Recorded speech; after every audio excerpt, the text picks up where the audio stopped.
Namaste. Today we are with Gautam and we are continuing a series of interviews on the teachings of Sai Baba and essentially living them in our everyday lives. So thank you, Gautam, once again for joining us. Thank you. And this particular interview will be themed on a very important topic, which is the difference between spiritual seekers, disciples, and devotees. So, Gautam, if I could just a few things I've observed essentially is many people come onto the spiritual path, even Sai Babas, and then they'll jump from one teaching or one teacher to the other. And, at the end of the journey, they stay committed to one master or one teaching, the devotees. Could you speak about this journey of the seeker to the devotee from seeking to commitment to one master? Sure. Let me start at a tangent. I was asked at one talk by a gentleman who was in his late 50s. He said that he had, since the last 20-25 years, approached many spiritual practices. He said he did Reiki, pranic healing, Kriya Yoga, and so on and so forth, tried everything. So his question was, when will I know which is the path for me? When will I know where this journey ends? Now, firstly, the sheer fact that this question is there means it has not ended. But more importantly, do you know what it is that you're looking for? Because if I'm looking for something and then I find it, then I will know the journey is over. So many of us don't ask ourselves what is it that we are looking for through these practices or teachings which we come across. So then what happens? We start acquiring practice after practice after practice, because that is the nature of the ego, to acquire, to add on to me, to add on more knowledge to me, more things to do, in this case spiritual things. So once you ask yourself, what is it that I am looking for, and you get the answer, then you will know what to look for, and when you find it, the journey is over. Now, this is where things become extremely simple for us, because what everyone is looking for, whether they know it or not, is peace of mind.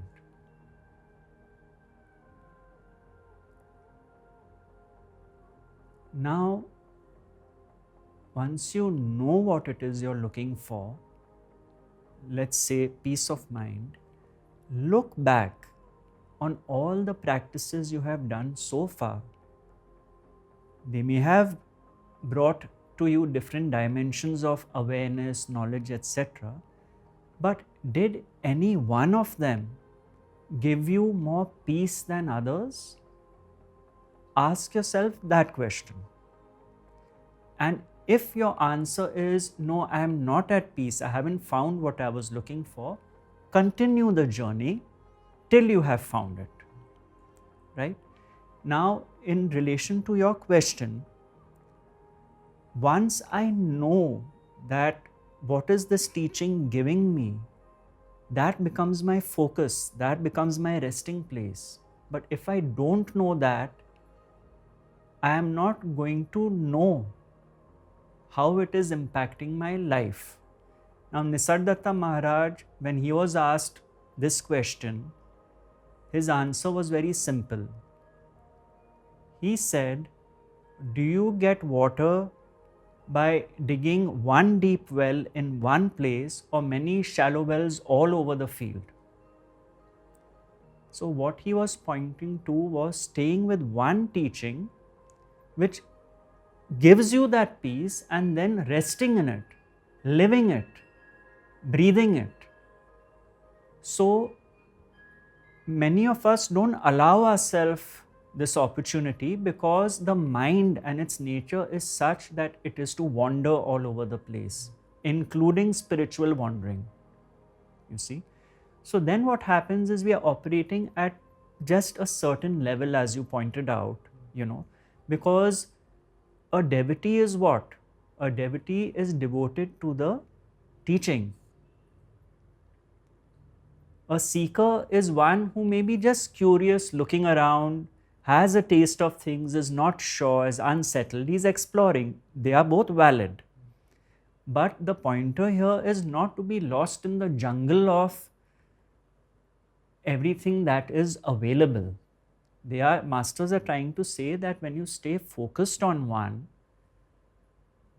which is giving you what you are looking for, then to deepen it is what is required. And how is it deepened? In daily living, not as a theory. So these are important because otherwise, your life can go by and an opportunity may come. For example, let's say a devotee of Sai Baba. Now, he may be a true devotee, okay, but something may come along in his life or someone may come along and he gets a taste through that teacher or that teaching of the depth of peace which Sai Baba was referring to. So he may have read it in a book, but he has got an experience of it through somebody. Now, the mind might say, oh, I must ignore this because Sai Baba is my guru. But this representation of Baba has come to give you the taste of that. What is the taste? When deep down something hits you, you feel, yes, I've tasted that peace. Because everything is Sai Baba. So we cannot compartmentalize that, no, this is not, and yes, this is. We have to be open and receptive. What happens is we tend to become dogmatic, that only this is the truth. But we have to be open and see how the teaching comes back to us through whichever form it may choose to. That is when the journey is alive. But we kind of deaden this journey, restrict it by barricading certain things that, no, this is not supposed to be this way, I am supposed to be this way. There has to be a fluidity. Water is fluid, it moves around the rocks, it's not pushing the rocks out of the way. Our lives have to be fluid, and the trust is that the river is led to the ocean. Where else will it go? That is the journey of life.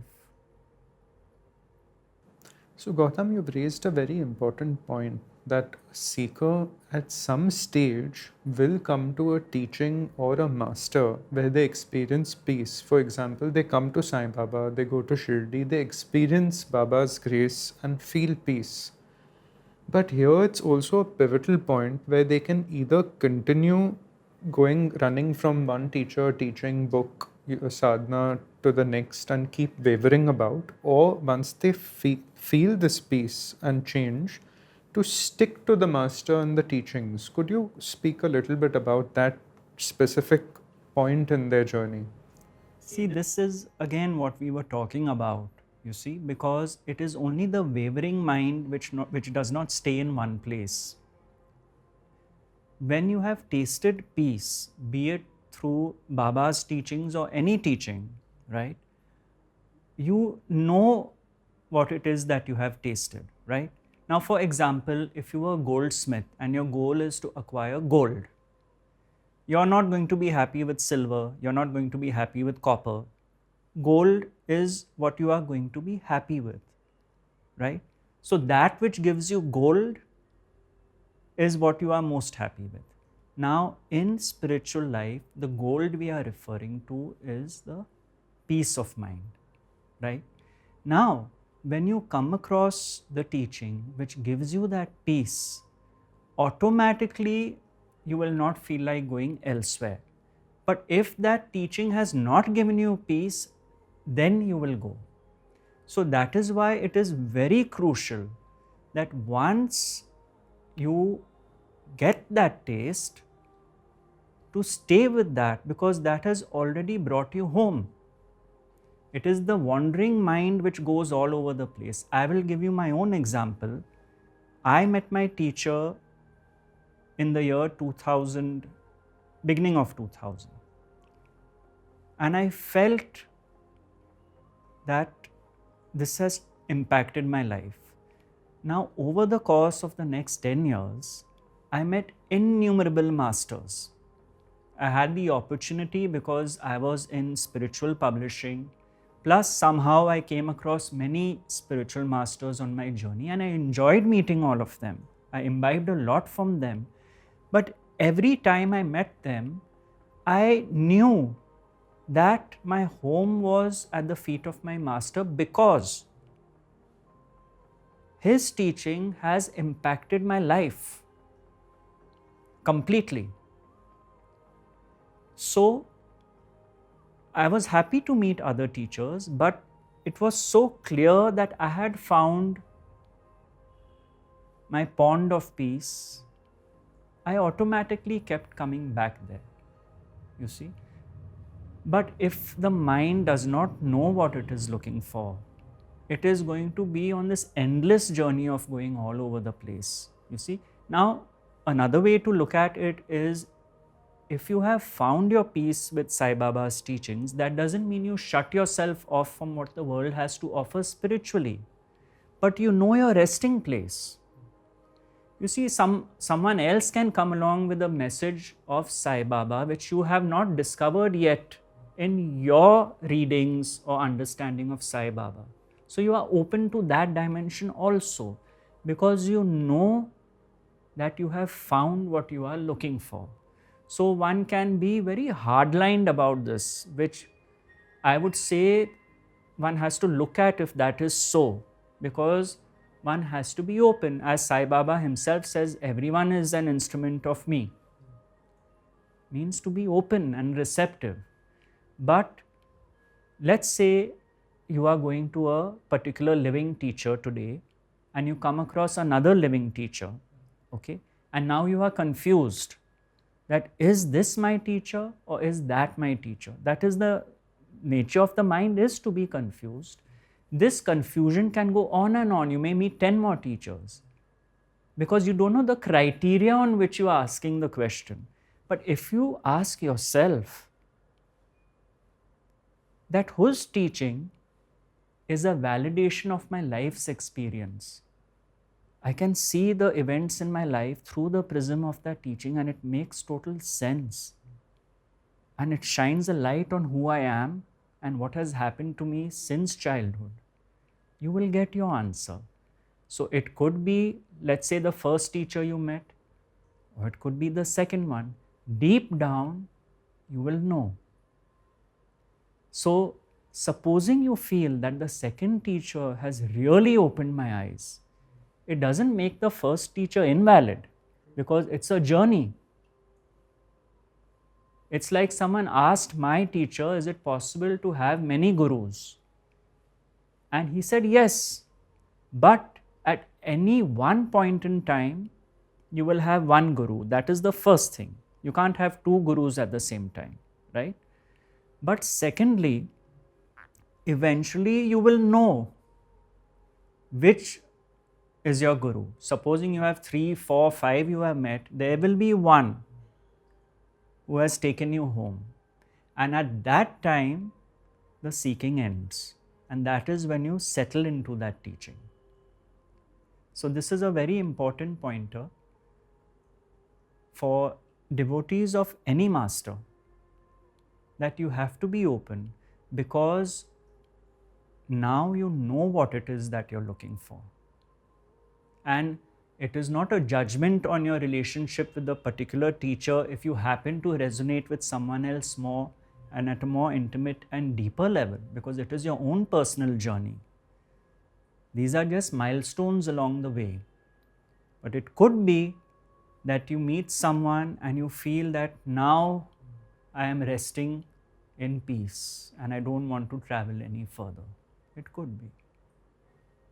So that is how one should approach this. Then, Gautam, about love for the master as one is impacted by the teaching and the presence of a teacher, like for example, I have spent a lot of time with I and many masters, there develops a very sacred bond between you and the master, which in some cases then one almost forgets the teaching, forgets enlightenment, forgets wanting anything, but it's really like a pure bond of love. And I wanted to talk to you about the aspect of where a devotee begins to care for the master and their well being. You see, why does this happen? Because the master or the guru is none other than the higher self of the disciple.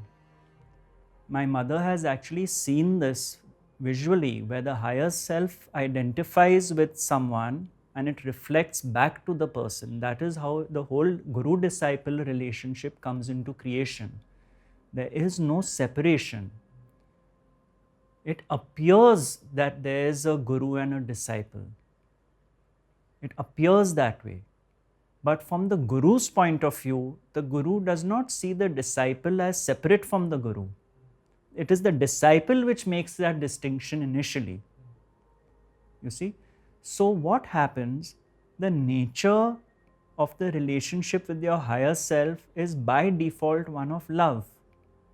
And that love starts getting expressed in many ways, not in the dualistic way of me and the other love, which we are so used to.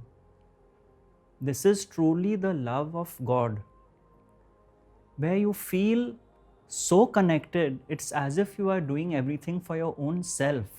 So, if you are, let's say, close to a living teacher and helping him in his tasks, that is one way it manifests. For me, it manifested in editing my books, the books of my teacher. Sitting with him, going through it, that was my way because that was my background, so I could offer that skill set. Some people may not have that background.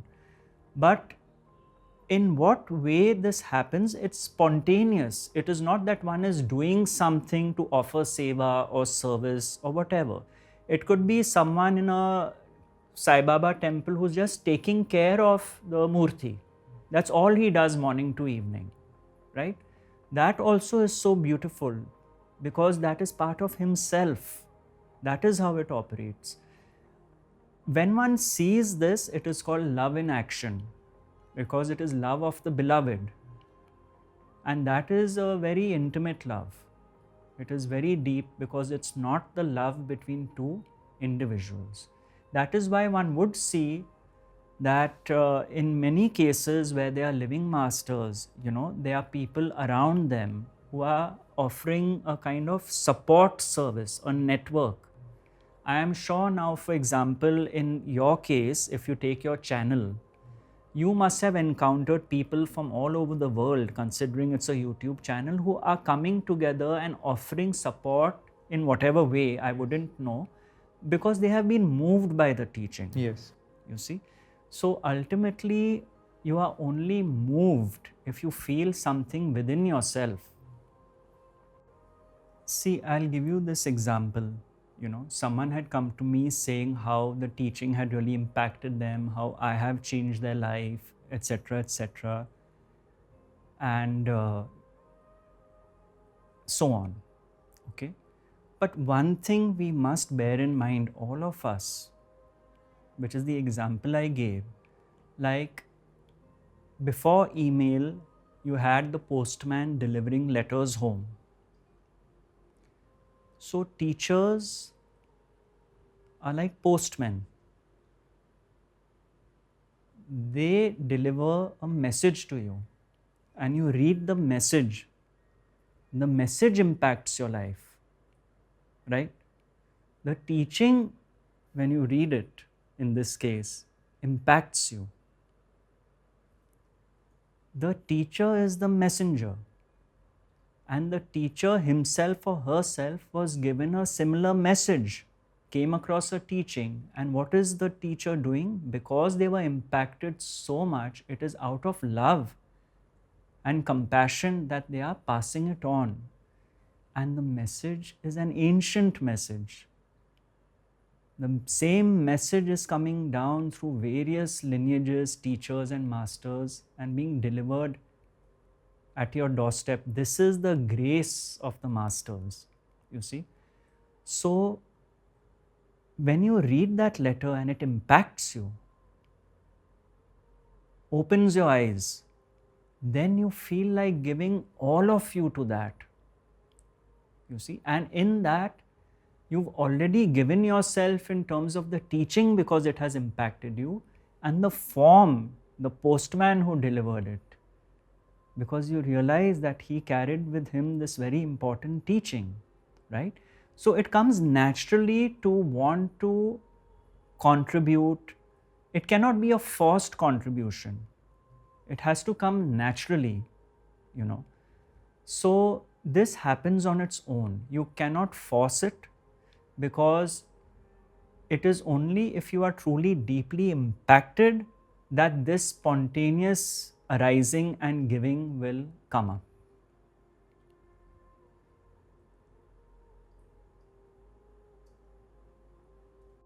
Gautam, on this subject, just on an ending note, for seekers who are at the beginning of their journey, would you say it's of utmost importance to remember and know this pointer that ultimately you have to settle down on one path, one master, one teaching?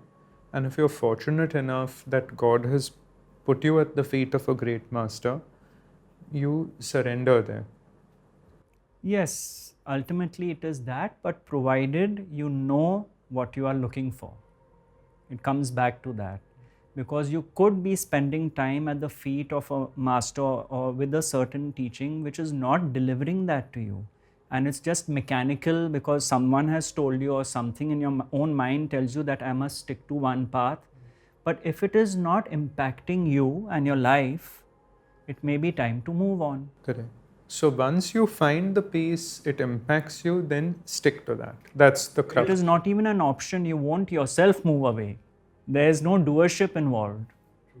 You will not feel the need to move out of that.